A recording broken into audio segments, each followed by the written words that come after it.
You probably clicked on this video because there's a word, a code word for people like me who just browse YouTube for a tiny slice of hope, and when we see the word unemployed, we cannot resist. I think it's actually a sign for something. But who am I? I'm not a doctor. I'm just an unemployed person. So the story is, 4 months ago, I became unemployed in March. It was a choice, which is a big privilege. Okay, I already had a very tiny job because of my chronic condition, because of my disability, and all of this fun stuff. I am kind of not really able to work properly, and also the way I would be able to work, the workplaces don't want me. If you want to see the video I did 4 months ago, you can watch it. I am actually just sitting in a field, in a pile of dirt, and talking about my dream house on the countryside, and this is it. There are also a lot of very pretty short video parts about the nature around this field, where I've been sitting and talking to the camera all alone. I feel like it was kind of calming.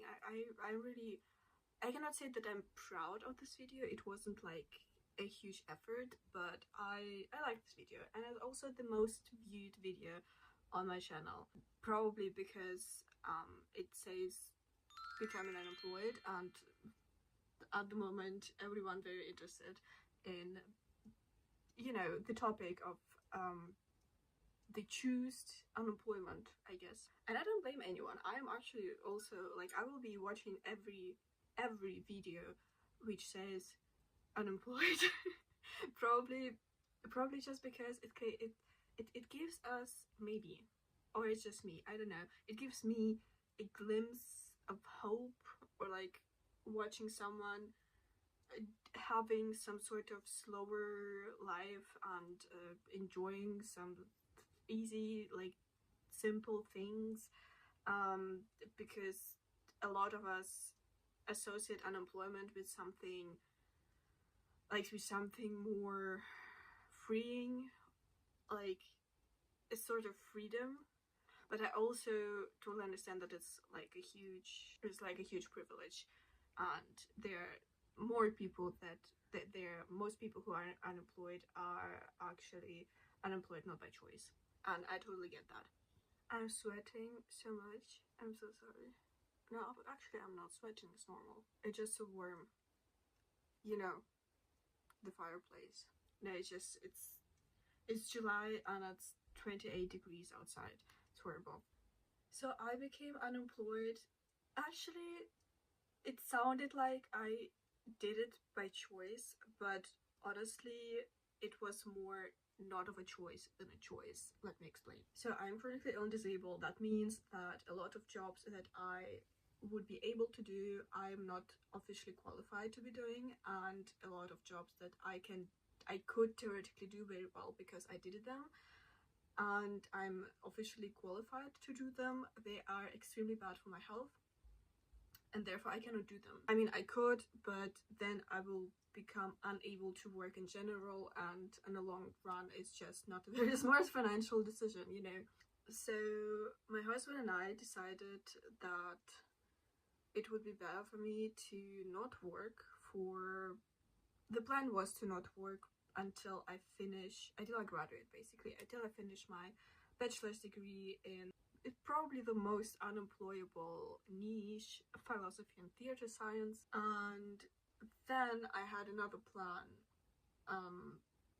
and we'll be coming to that. But at least for like half a year, I thought I would be unemployed. I could just pick up all the slack and do all the things in the apartment and have this opportunity that I didn't actually have. Since I started university, I have been working.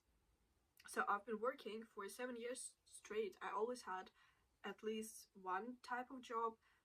Most of the time I actually had 3 types of jobs.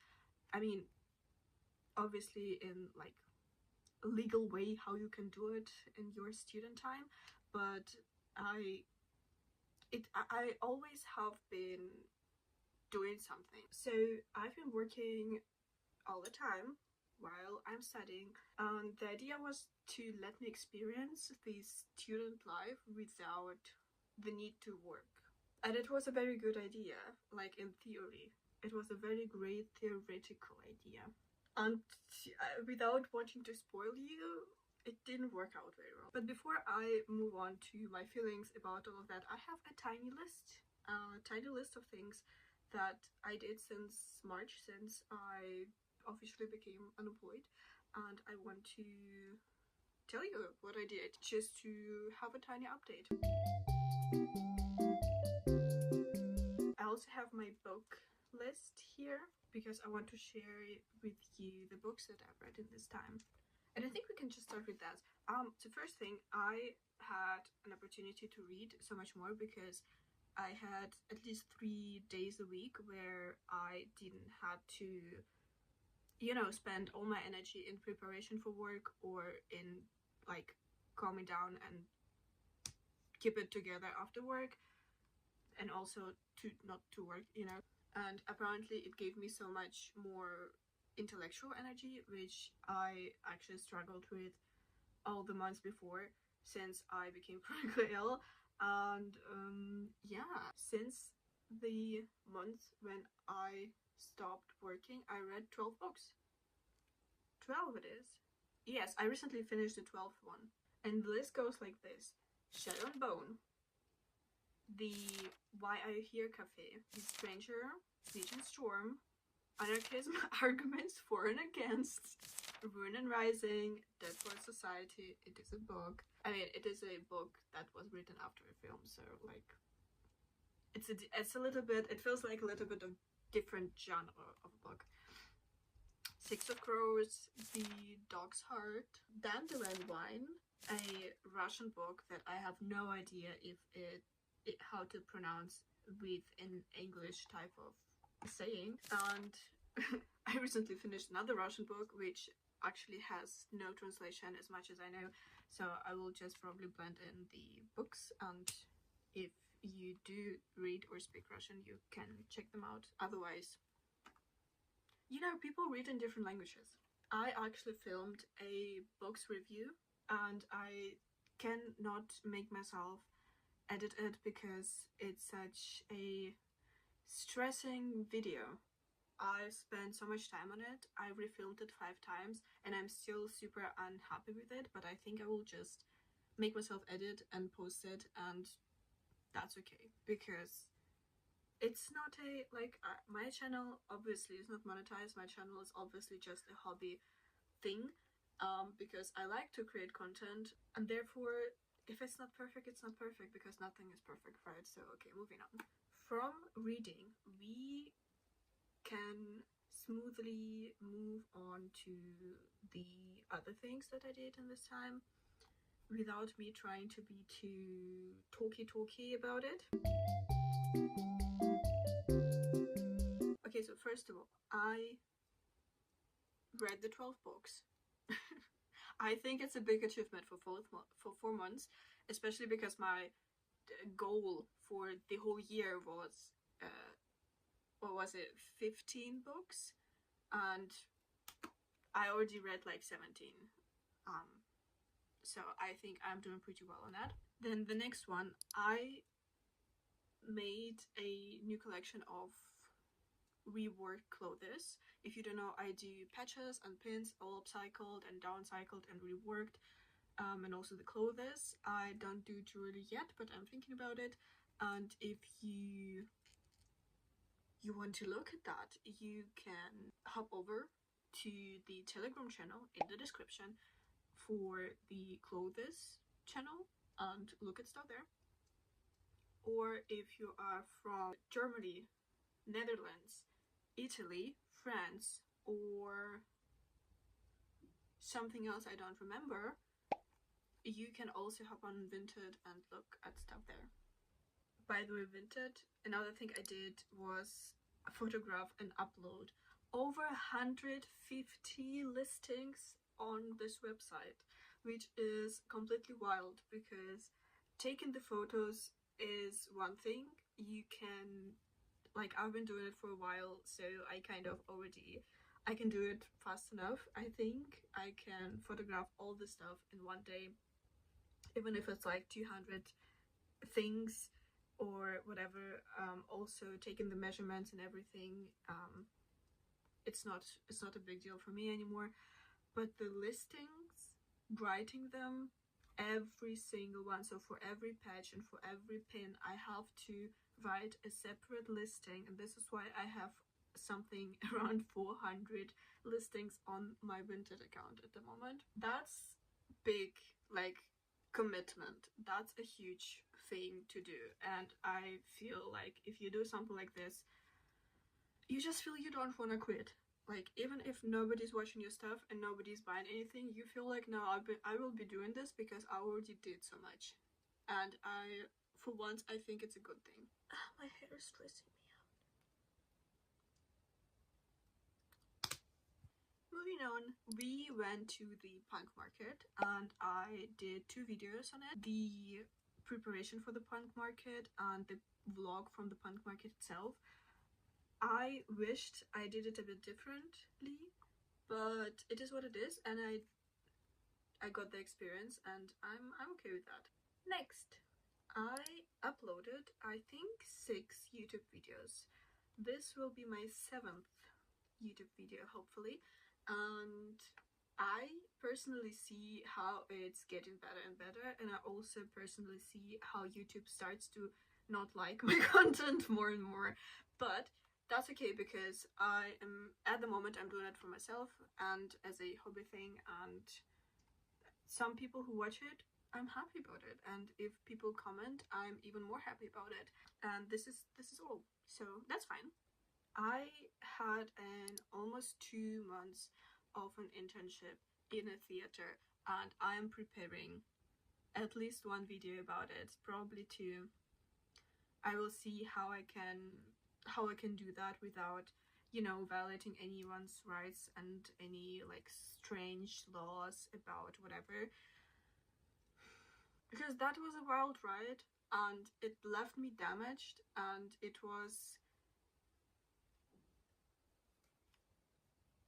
having an internship as a disabled and chronically ill person is already like super complicated, but also the way it was planned and did and the way I managed it, there are so many things I want to talk about. I had to do it because of my university. It's obligatory. I have to do it to get my degree, but wow, I would not do this again. It was an important experience, and I love the acting crew. They were so great. I loved them so much. They just stole my heart, but everything else, I'm getting tired and frustrated just talking about it, so we will not. Next thing that I did, I'm still on social media break actually since January, but I would count it as something I did while being unemployed, because one could think, oh wow, while being unemployed you'd probably like do all this fun stuff and post about it and everything, but actually, except of YouTube and Telegram channel, which I don't really like, I don't use it like Instagram stories or something, I don't really posted anything anywhere, and I really don't mind, and I will definitely make a YouTube video about not using social media, as someone who was using social media extensively for extreme amount of time, and whose honestly whose life was kind of saved by social media a couple of times as well, and whose huge problems were also made away just because of social media connections. I feel like it would be an interesting thing to do. I started my thesis to get my bachelor degree, and I have to finish it, or actually I have to properly start it. I started it low-key. I have to properly start it, but I did. I started low-key, and I think it's good enough for now. I sorted out and gave away huge amount of stuff, like huge.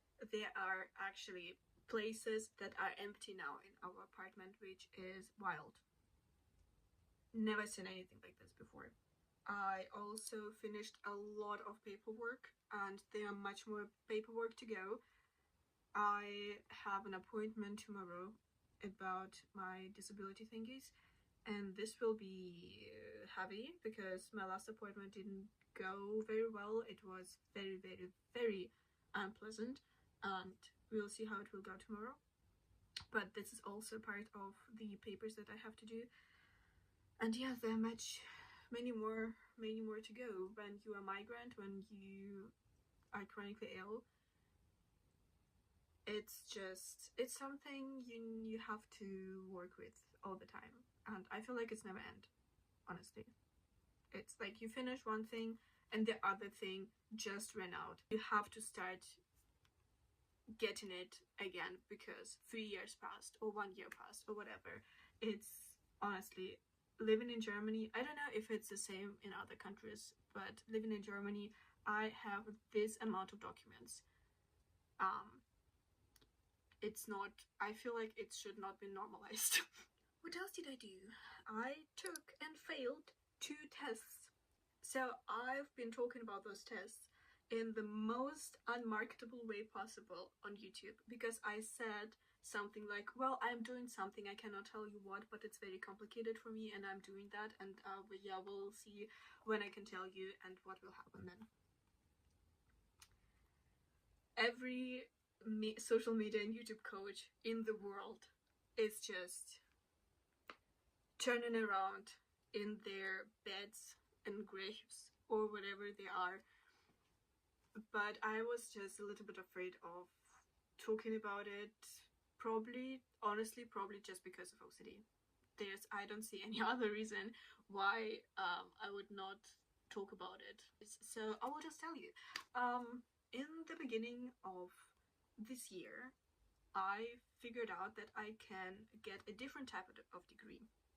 Not the university degree, but a different type, because I have different papers now. In a very interesting and random way, we figured out that I could actually try to become a librarian, and this is what I want to do now. I want to be a librarian. I feel like for my health, that would be a perfect job, because I'm autistic, I'm chronically ill, I have ME or CFS, whatever you want to call it. There are some other things I also am and struggle with, and sometimes not so much struggle with. But yeah, I have like a pretty complicated psychosocial disability, and also the whole physical part. It's just, I want to be employable for at least one job, and I feel like being a librarian would be the one job I could be employable for. So I had to do some tests and I failed them because I have a learning disability as well. I have dyscalculia, and it's a pretty big spectrum on things that are very hard for me, or something that I cannot do at all because of the dyscalculia.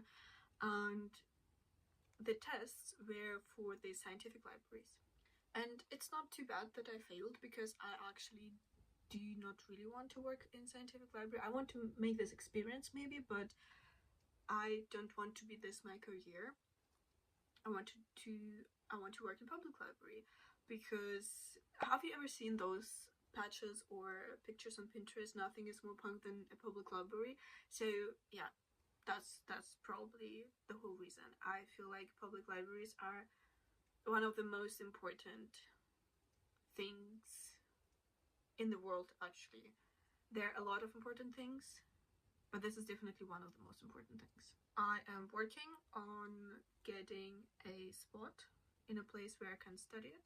It will not be a university, it calls different. I have no idea how it calls in English, so just believe me, there's a place where you can, it's like a school, it's like a library school basically. So I want to go to a library school, and now I have to wait until end of August so I can apply for a different one, for a public library one, and then I have to wait until the end of the year to find out if I actually passed or not. And if I don't, I'm not sure yet what I will do next, because at the moment this is the best option for me, and also the only available option at the moment.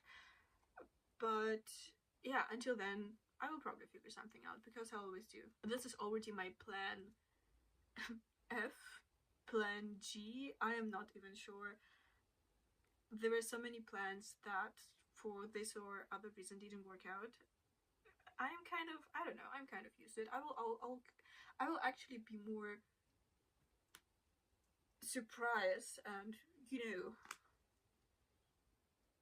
in clutching my pearls feelings when I will actually get the spot and the plan will actually work, because this would be just, that would be just wild.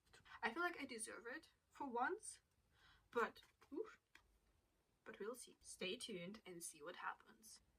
Is there anything else? I've got a tattoo. I actually got my first tattoo after multiple years, and it's also my first bigger tattoo after becoming chronically ill, and it was very painful. The person was extremely great. This person made me feel so safe and seen, and it was just great. I also very like the picture, and I will see how this tattoo heals and how it will look afterwards, but I feel like for me it's more than good enough. This is how I feel at the moment, and we'll see how I feel in a couple of months when it's totally healed. I also actually tried to save the money for a year for this tattoo, even though this tattoo was not expensive in comparison to some other tattoos you can get.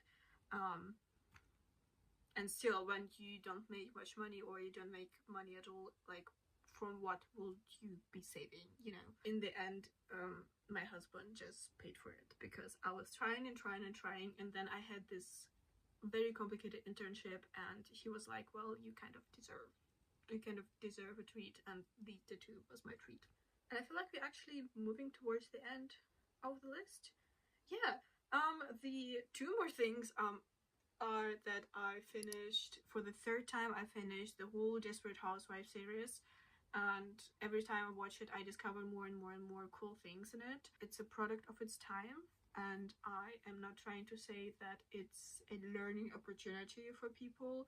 Definitely not. There are so many extremely problematic things you have no idea. You probably have if you've seen Desperate Housewives. If you have favorite characters in Desperate Housewives, maybe you want to tell me, because I have the ultimate favorite character in Desperate Housewives, and also the favorite male character, like specifically male character in Desperate Housewives, and I would actually love to discuss with people who are your favorite character. And the last thing that happened to me in the time of being unemployed, a cat tried to stay living in my apartment, and I don't have a cat, and it was also not a cat from someone I knew. It was just a cat from the street. They were crying outside, and I went out and I was like, oh no, baby in distress.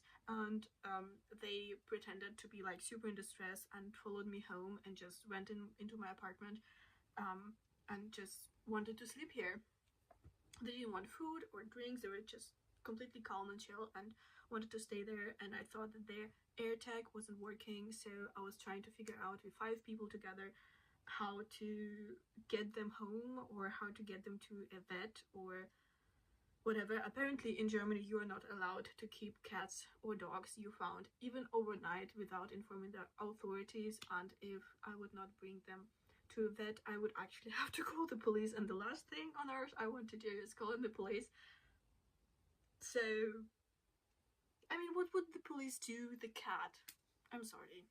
Anyways, the cat, I didn't want it to go to the police station as well. But then my friend passed by and we figured out that the AirTag is actually working. So all these hours, I was actually holding someone else's cat in my apartment. Well, not holding it, it didn't want to go away. But also someone knew where the cat was. And probably it was not the first time, I feel like, because the cat was way too comfortable. It was like he had a plan and just knew what to do to get into someone's apartment.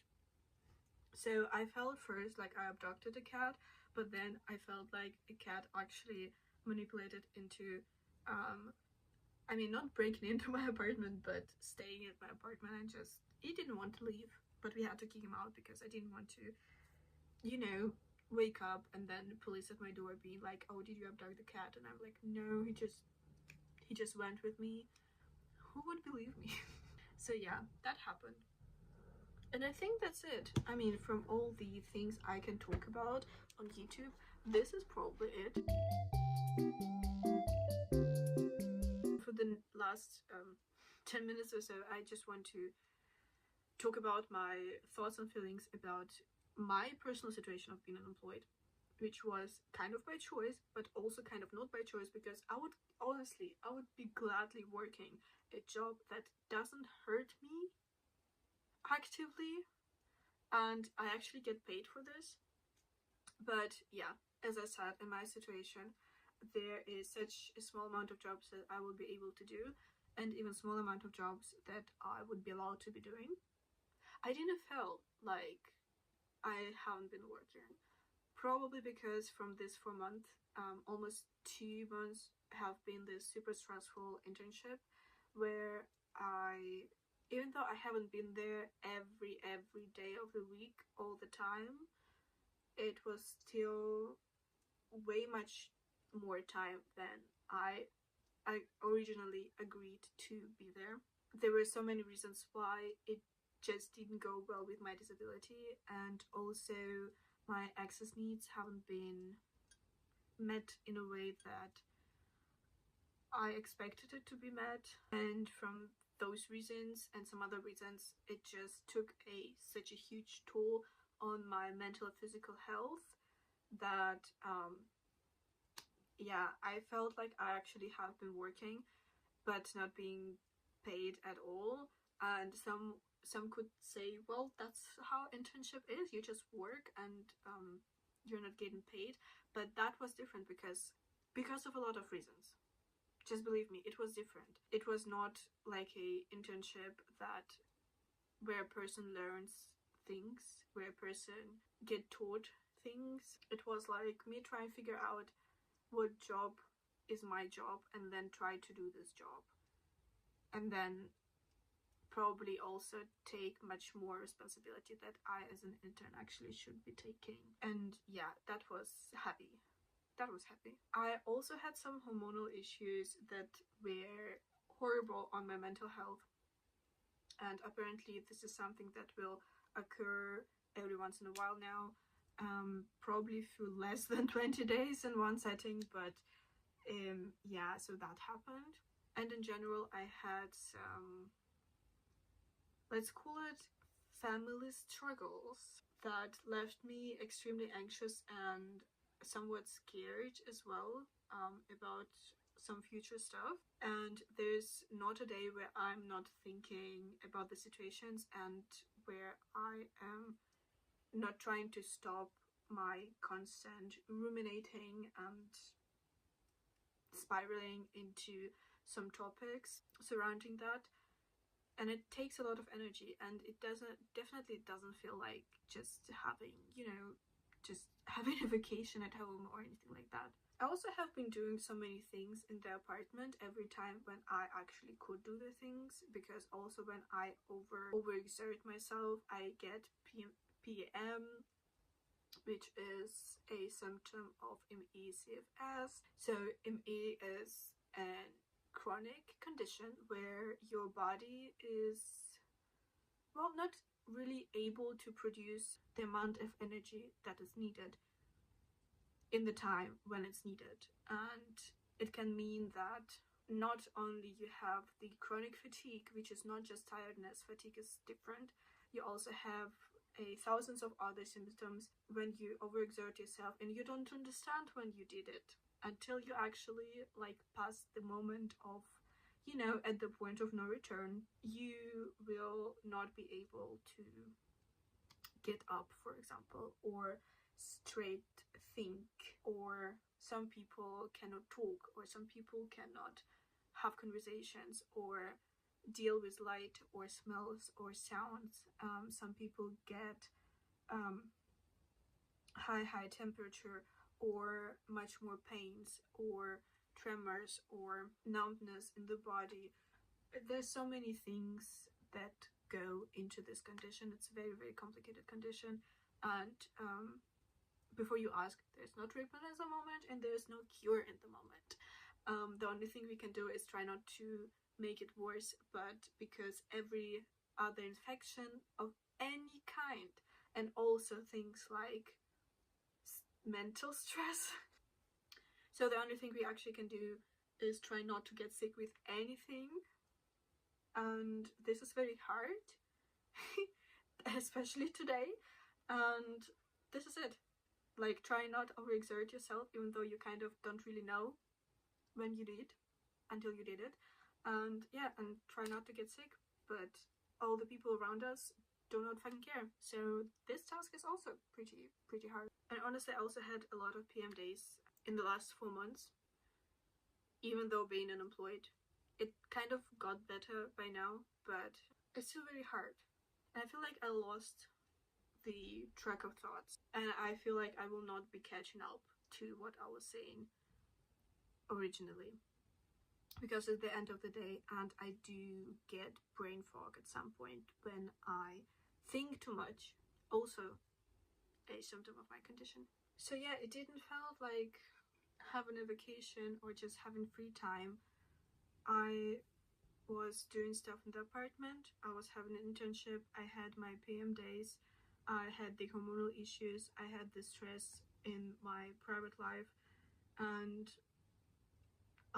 every day I think, wow, I need a vacation so much, even though I'm unemployed. And I think it's kind of wild, because it also shows that not the work itself, in my case, is the biggest problem, but the amount of all the other stuff that I have to be doing, and all the stress that I have to cope with, and how fragile my physical and mental health actually are. And I definitely am sure that everything would be worse if I would be working and still having all the things that happened, because they would have happened regardless of me working or not. But for sure, me not working helped to deal with them a little bit better. Yeah, I'm pretty sure of that. Now, I am sad about not spending this 4 months in a way that I can look back and be like, oh yeah, this is how people I know who had the privilege to study and not work, this is how they spend their time. They had fun, they had this social events, and they got to this and that places and seen this and that, and or maybe they conquered the fitness goals or whatever. I mean, I did conquer my reading goals, but it was not very on purpose, to be honest. I do feel like it's sad, because very soon I hopefully will get a tiny job. I still don't have a yes or a no for this job, but it should be starting in August, so very soon my unemployed time will end. And it's sad, because I didn't get to do the stuff I wanted to do while being unemployed, and I actually hope that I will not be unemployed for the next many years to come, because we cannot, I mean, we do survive in one income right now, but only because we live in one room apartment, and this apartment is very cheap, and this is the only reason. And because I don't spend money on practically anything, I don't buy stuff, I would not call myself frugal, but I'm a very low spending person, actually.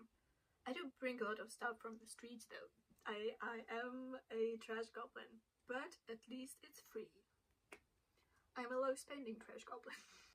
So yeah, one side of me, I really need a job, I really want a job, but the other side of me is like, oh well, when your library school starts, it's a situation where I will be working for 2 weeks and being at school for 1 week, so it's kind of a job again. And after the school, I will definitely have to work properly, as long as my health will not get worse, which we are really hoping yeah, so this time passed, and I don't know. I cannot say that I liked it, to be unemployed. And it's a bit sad. And I'm sorry that this is a kind of a sad video. But sometimes, even if you kind of choose to be unemployed, it doesn't work the way you hoped it would be working because of so many different external things. And I think it's fine because this is, I don't know, this is how life is, I guess. But I also think we are allowed to be sad and to grieve about opportunities we didn't get, and to love and be thankful about the things that we did get. So I am definitely thankful for the opportunity to not work for 4 months, because if I would be working, I would not be able to do the internship. I would not be able to finish my degree also because I would need this internship. And at the same time, I do grieve the opportunity that I kind of missed now, and I don't think that there will be an opportunity for me like that again. And I also at the same time kind of hope that this opportunity will not be there, because I really need a job and we really need a second income, and at least like a tiny one, and it will be fine because people actually want to work, and I want to have a job and bring some money into the family as well, and I want to become financially independent at some point and pay my huge debt. And for this I need a proper job, and I probably will get it at some point as well. That was the video. Thank you so much for watching, even though it was probably not super inspiring, but now you have it, and now it's out there, and you can come over and watch some funny vlogs. Most of them are me talking and showing pretty things and pretty places, and some of them are just pretty things and pretty places without me talking at all. And I would love to see some comments, some kind comments. That would be nice. And if it's not your first time here, you know the drill. Please stay kind and keep each other and yourself safe. Thank you again for watching, and